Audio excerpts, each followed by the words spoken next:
ನಾನ್ ನಿಮ್ ಟಿವಿಗಳಲ್ಲಿ ನೋಡಿದ್ದೇನು ಅಂದ್ರೆ ದೇಶದ ಬಗ್ಗೆ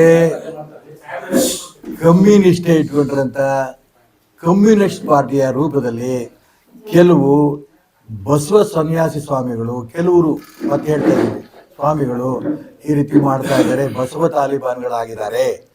ಅವ್ರು ಯಾವ್ದ ಸಾಮೂಹಿಕವಾಗಿ ಹೇಳಿಲ್ಲ. ಕೆಲವು ವ್ಯಕ್ತಿಗಳು, ಉದಾಹರಣೆಗೆ ದೇವರು ತಗೊಂಡು ಮೂಲೆಗೆಸಿರಿ, ಮಾಂಸ ತಿನ್ರಿ, ಅದೇ ರೀತಿ ದಾರು ಕುಡೀರಿ, ಈ ರೀತಿ ಹೇಳ್ತಾ ಇರಂತ ಆ ಬಸವ ತಾಲಿಬಾನ್ಗಳು ಅಂತ ಅವ್ರಿಗೆ ಕರೆದ್ಬೇಡ.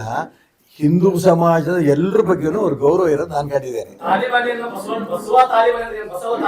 ಬಸವ ತಾಲಿಬಾನ್ ಅಂತಂದ್ರೆ ಈ ಒಂದು ಲಿಂಗಾಯತ್ ಸಮಾಜದಲ್ಲಿರಂತ ಕೆಲವು ಸನ್ಯಾಸಿಗಳು ಈ ಹೇಳಿಕೆ ಕೊಟ್ಟಿದಾರಲ್ಲ, ಅವರಿಗೆ ಬಸವ ತಾಲಿಬಾನ್ ಅಂತ ಕರೆದಿರೋ ವಿನಃ ಬೇರೆ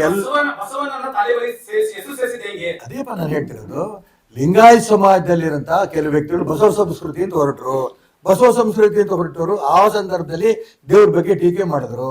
ವ್ಯಕ್ತಿಗಳ ಬಗ್ಗೆ ನೀವು ಹೆಂಡ ಕುಡೀರಿ, ಮಾಂಸ ತಿನ್ರಿ ಅಂತ ಹೇಳಿದ್ರು. ಇಂಥ ಬಸವ ಅನುಯಾಯಿಗಳಿಗೆ, ಸನ್ಯಾಸಿಗಳಿಗೆ ತಾಲಿಬಾನ್ ಅಂತ ಕರೆದ್ರೇನ ಬೇರೆ ಇನ್ಯಾರಿಗೂ